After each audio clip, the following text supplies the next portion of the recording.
Acabamos de mencionar las convoluciones 1D. Las convoluciones 1D también se van a usar en las distintas redes de Inception. Perdón, 1D, las convoluciones de 1 por 1, ¿no? Y 1 por 1 hace referencia al tamaño del filtro, ¿no? Fijaos que si yo tengo un cierto mapa de activación de entrada, con los números. Estos son los filtros anteriores, los números de los canales que tengo, ¿no? Si yo tengo un filtro de 1 por 1, pues lo voy a poner en el píxel. No tiene sentido hablar el stride aquí. El stride aquí pues siempre va a ser 1, ¿no? Bueno, podríamos tener un stride mayor, pero ya estaríamos saltando y ya sí que no estaríamos usando ningún tipo de información entre medias. Entonces aquí el stride siempre suele ser 1 y al tener el stride 1, pues quiere decir que convolucionamos píxel a píxel, ¿no? Entonces es una convolución píxel a píxel por todos los lados. Y fijaos que en cada convolución lo que estamos haciendo es coger, si yo considero únicamente este primer píxel, por ejemplo, ¿yo qué estoy haciendo? Estoy cogiendo todo este vectorcito de activaciones, ¿no? O sea, aquí tengo, yo qué sé, 15 activaciones. Esa convolución 1D va a ser sobre este primer vectorcito de un número, ¿sí? Y el filtro, en el fondo, va a ser igual, ¿no? El filtro va a ser de 1 por 1, pero acordaos que siempre los filtros tienen tantos canales como canales tiene la imagen de entrada, ¿no? Entonces, esto simplemente va a ser una multiplicación vectorial y esto me da un número, ¿no? Y si esto es para un filtro de 1 con 1.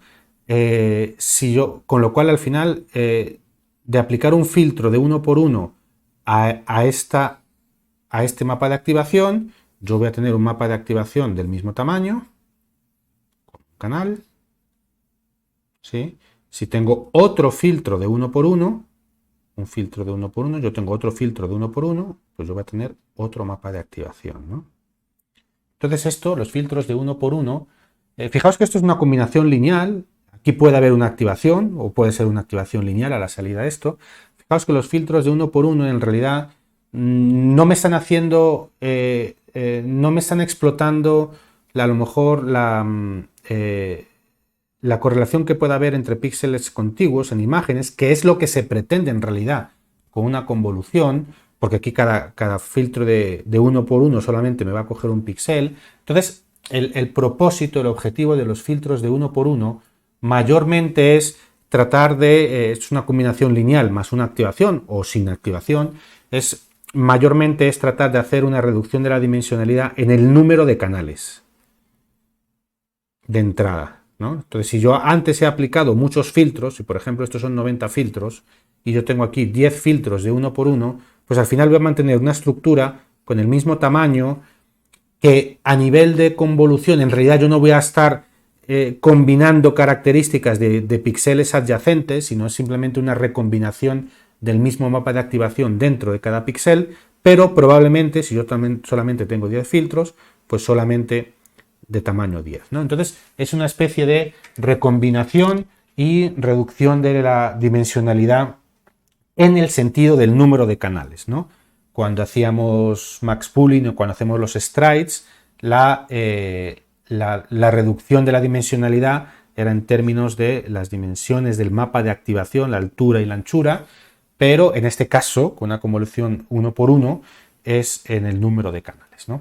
Entonces, bueno, esto se usa mucho en las redes en las ResNets, pero sobre todo en la red de Inception. Y fijaos, volvemos aquí al paper que teníamos. Fijaos que la red de Inception, vamos a ver si lo vemos. Aquí había un dibujito en algún lado, dejadme que lo encuentre. Bueno, aquí tenéis este resumen de las 4 redes que está bien interesante. Bueno, mira, fijaos los años de donde salieron las redes, el accuracy, los tamaños, ¿sí? La forma en la cual, la intuición detrás de las redes de Inception es la siguiente. Bueno, había una figurita que yo creo que está a lo mejor en otro de los papers. Vamos a ver, quizá estaba acá. Entonces, aquí está la misma idea. Inception, fijaos, aquí está. La intuición detrás de Inception es la siguiente. ¿Por qué limitarnos a un solo tamaño de filtro cuando pasamos de una capa a otra? A mí me gustaría aplicar varios tamaños de filtro sobre el mismo mapa de activación, sin tener que limitarme a que solamente haya un tamaño de filtro, porque a lo mejor dentro de un mismo mapa de activación hay estructuras visuales que tienen distintos niveles de resolución y no quiero esperar a capas posteriores ya con dimensiones más reducidas para detectarlos. Quisiera tener una oportunidad de detectar este tipo de cosas en cada una de las capas aplicando distintos filtros, ¿no? Entonces, esta gente lo que explota con esta idea es que en realidad la convolución de un filtro con un mapa de activación de una capa previa no determina, o sea, el tamaño de los mapas de activación que se generan no está determinado por el tamaño del filtro, ¿no? Si yo tengo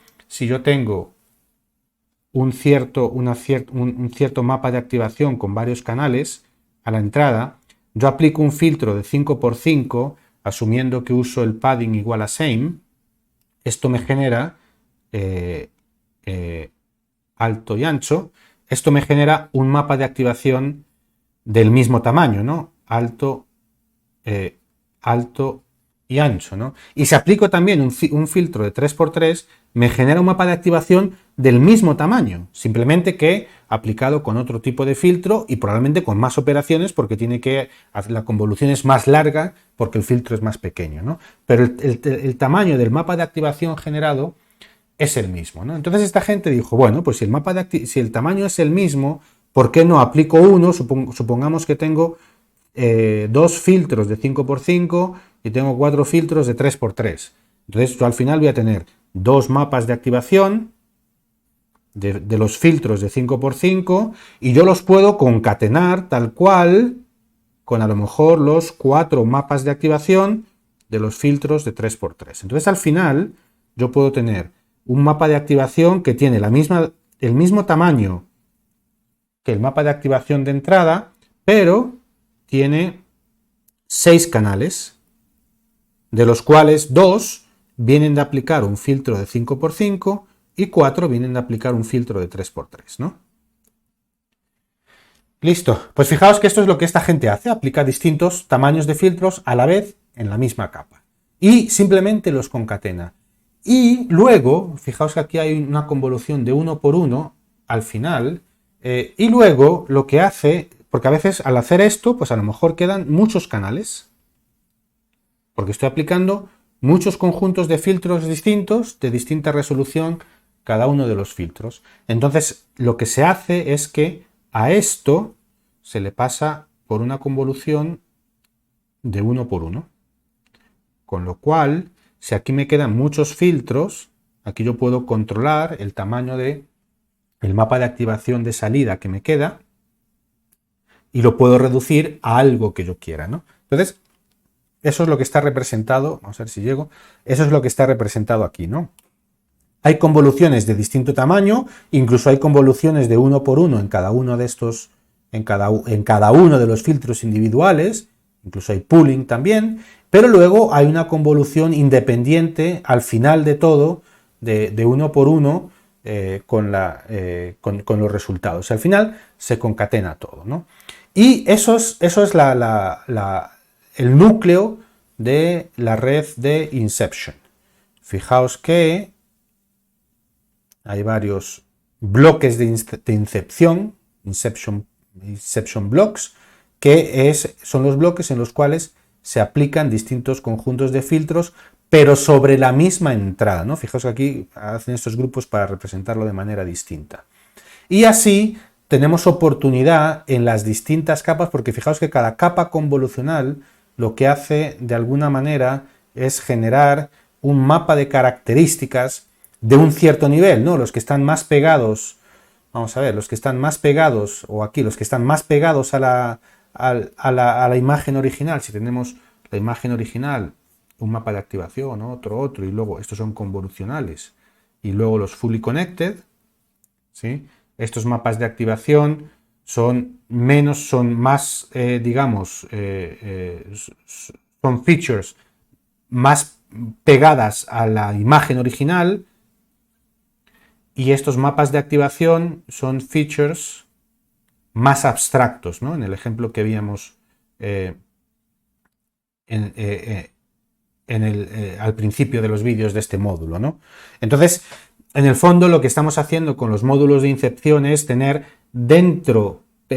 permitirnos dentro del mismo módulo, dentro de la misma capa, tener un campo de recepción un poquito más grande, o tener varios campos de recepción dentro de la misma capa, ¿no? Y entonces eso pues nos permite que el juego que se hace de la jerarquía de features que se generan no es ya tan fija en términos de las resoluciones de los filtros, de las convoluciones que se hace, sino combinan distintas características visuales y más abstractas a distintos niveles de resolución, y eso hace que el mapa de activación que se genere en cada capa sea algo que sea un poco más rico en información a distintos niveles de resolución. Bueno, pues eso es la red de Inception, ¿no? Os dejo el resto de sobre todo este otro paper que tiene más redes, y de eso si buscáis en Google pues vais a encontrar mucha documentación de cada una de las redes si estáis interesados en concreto, y os dejo este otro paper para el que esté ya interesado en ver en detalle el resto de las arquitecturas de redes que hay, ya por vuestra cuenta. Insisto que es bueno que cojáis agilidad en entender, no es complicado, en entender las distintas intuiciones que hacen evolucionar, cuya implementación hace evolucionar las redes, ¿no? Convolucionales, pues a lo largo del tiempo, ¿no? Fijaos que ResNet implementa una intuición relativamente sencilla, vamos a aprender el residual en vez de la función. Inception implementa otra intuición, ¿no? Vamos a tener más niveles de resolución en los filtros dentro de la misma capa.